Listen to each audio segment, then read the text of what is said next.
আরেকটা কথা একটু জিজ্ঞেস করে নিব যে সবাই যেটা জানতে চায় যে অনেকেরই প্রেশার অনেক সময় দেখে যে হাই হয়ে আছে, হয়তো বা কয়দিন হাই থাকে আবার ঠিক হয়ে যায় আবার হাই হয়।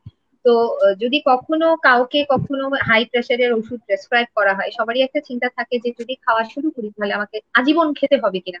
স্যার এই ব্যাপারটা একটু শুনতে চাচ্ছি, এটা সবারই প্রশ্ন থাকে, প্রেশারের ওষুধ শুরু করলে সারা জীবন চালাতে হয় কিনা। স্বাভাবিকভাবে এটা তো আসলে খুবই রোগীদের ফেভারিট কোশ্চেন বা রোগীদের কমন কোশ্চেন।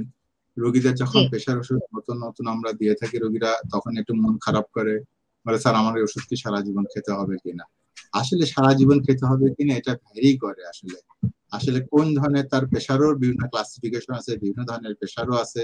আমরা দুইটা ভাগে যদি আমরা ব্রডলি ভাগ, একটা এসেনশিয়াল হাইপারটেনশন অর্থাৎ যে ক্ষেত্রে কোনো সুনির্দিষ্ট কারণ থাকে না, আর সেকেন্ডারি হাইপারটেনশন বলে যেখানে সুনির্দিষ্ট কারণ থাকে।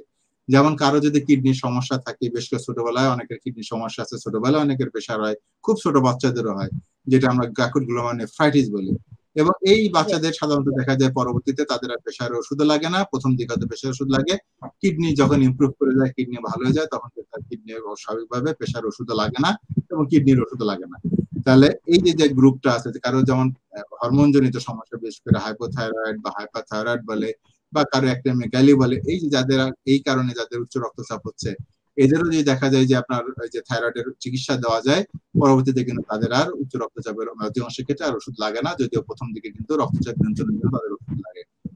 তারপরে কয়েকটা সময় আওটা বলে, বা কোনো কোনো ক্ষেত্রে দেখা যায় মহিলা দীর্ঘ সময় ধরে ওরাল কন্ট্রাসেপটিভ পিল খায়, ওসিপি বলে। এখন এই বেশ করে জি। এস্ট্রোজেন কন্টেইন পিল যেগুলো আছে, এই পিল গুলো যদি দীর্ঘ সময় আপনি খান, তাহলে কিন্তু আপনার উচ্চ রক্তচাপ হতে পারে। এই রোগীদের ক্ষেত্রে আমরা যখন কাউন্সিলিং করি যে আপনার এই ধরনের পিল খাওয়া ঠিক না, আপনাকে অন্য পিল খেতে হবে, অথবা আপনার এই পদ্ধতি চেঞ্জ করে আপনার অন্য পদ্ধতি নিতে হবে।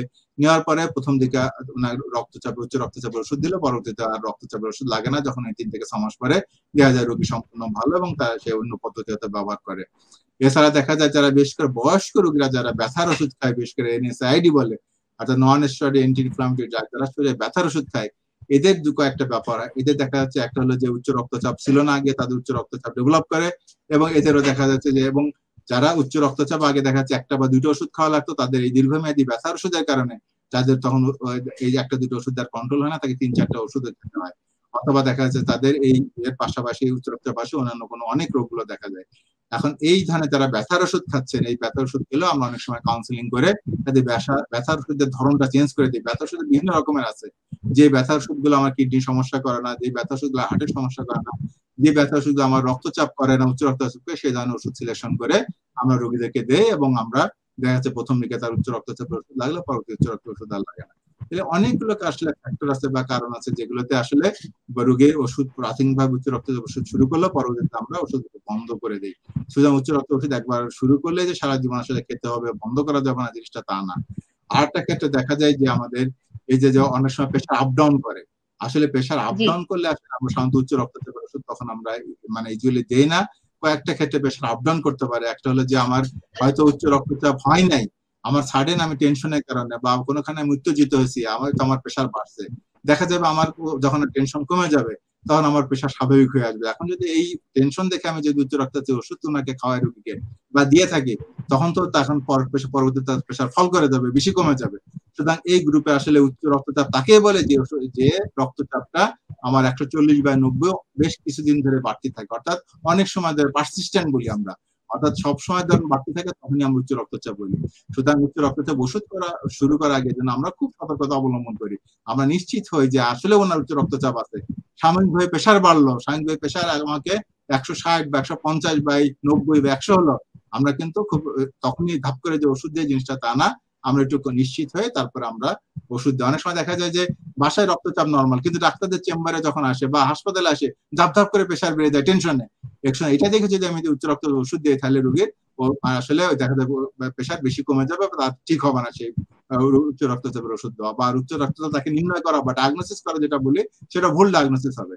তো সুতরাং এই একটা ব্যাপার যে আমাদের উচ্চ রক্তচাপের জন্য প্রথমে ওষুধ দেওয়ার আগে আমাকে প্রথমে নিশ্চিত হতে হবে হ্যাঁ নাকি উচ্চ রক্তচাপ আছে এবং ইনার ওষুধ লাগবে, আসলে ওষুধ দেওয়া উচিত। এটাও আমরা আসলে বিভিন্ন পরীক্ষার মাধ্যমে কনফার্ম হয়ে যাই যে আসলে ওনার দীর্ঘমেয়াদী উচ্চ রক্তচাপ আছে, এবং উচ্চ রক্তচাপ যদি নিয়ন্ত্রণ না করে তাহলে আসলে ওনার ক্ষতি বেশি। সেই জন্য আমরা সেভাবে আসলে আমরা উচ্চ রক্তচাপের ওষুধ দিয়ে থাকি, এবং উচ্চ রক্ত ওষুধ দেওয়ার পরে কখন কখনো দেখা যায় বয়স বাড়ার সাথে সাথে কিন্তু আমাদের রক্তনালীগুলো শক্ত হতে থাকে। তখন দেখা যাচ্ছে আজকে আমি হয়তো একটা ওষুধে বা অর্ধেক ওষুধে বা কম পাওয়ারের ওষুধে, কম ডোজের ওষুধে আমাকে হয়তো রক্তচাপ নিয়ন্ত্রণে আছে, পরবর্তী কিন্তু আমার নিয়ন্ত্রণ নাও থাকতে পারে। তখন কিন্তু আমাদের ওষুধের ডোজ বাড়ানো হতে পারে, বা কোনো কোনো ক্ষেত্রে ওষুধের ডোজ কমানো লাগতে পারে বিভিন্ন ক্ষেত্রে। এইটা কিন্তু আপনার যিনি ফিজিশিয়ান আছে উনি কিন্তু ডিসিশন নেবেন। এই জন্য আমি আমার রোগীদের যে ফলো আপের জন্য সবসময় যে উচ্চ রক্তচাপ মেপে লিখে রাখার জন্য একটা শিট দেই, এবং রোগীকে বলি একটা অটোমেটেড মেশিন যেটা আছে বা এই মেশিনকে রক্তচাপ মেপে লিখে রাখার জন্য। কারণ রোগী নিজের তখন পেশেন্ট নিজেই মনিটরিং করতে পারবে যে তার আসলে রক্তচাপ বাড়তেছে না কমতেছে, নাকি আসলে স্ট্যাটিক আছে বা একটু কন্ট্রোলের মধ্যে আছে। যদি বেশি কমে যায় বা বেশি বেড়ে যায় তখন রোগী আমাদের ফোন করে বা রোগী তখন চলে আসে, তখন কি আমরা কিন্তু ওষুধে অ্যাডজাস্ট করে থাকি। এই জিনিসগুলো কিন্তু গুরুত্বপূর্ণ, যে মনিটরিং বলে যেটা, মনিটরিংটা গুরুত্বপূর্ণ। এবং সেক্ষেত্রে আপনার কোশ্চেন যেটা বললেন যে কখনো উচ্চ রক্তের ওষুধ বন্ধ করা যায় কিনা, অবশ্যই অবশ্যই কোনো কোনো ক্ষেত্রে বন্ধ করার প্রয়োজন হয়। কিন্তু যার উচ্চ রক্তচাপ একদম নিশ্চিত ভাবে আছে এবং এই যে বলে যে প্রাইমারি কজ যেটা আছে সেসব ক্ষেত্রে আমাদের সাধারণত দেখা যায় যে রোগীর উচ্চ রক্তচাপ ভবিষ্যতে আস্তে আস্তে বাড়তে থাকে, এবং তখন ওষুধ ক্ষেত্রে এটা হলো আমাদের স্বাভাবিক এক্সপিরিয়েন্স, যেটা তাদের আবার ওষুধের ডোজ আস্তে আস্তে বাড়ানো লাগতে পারে। ধন্যবাদ আপনাকে।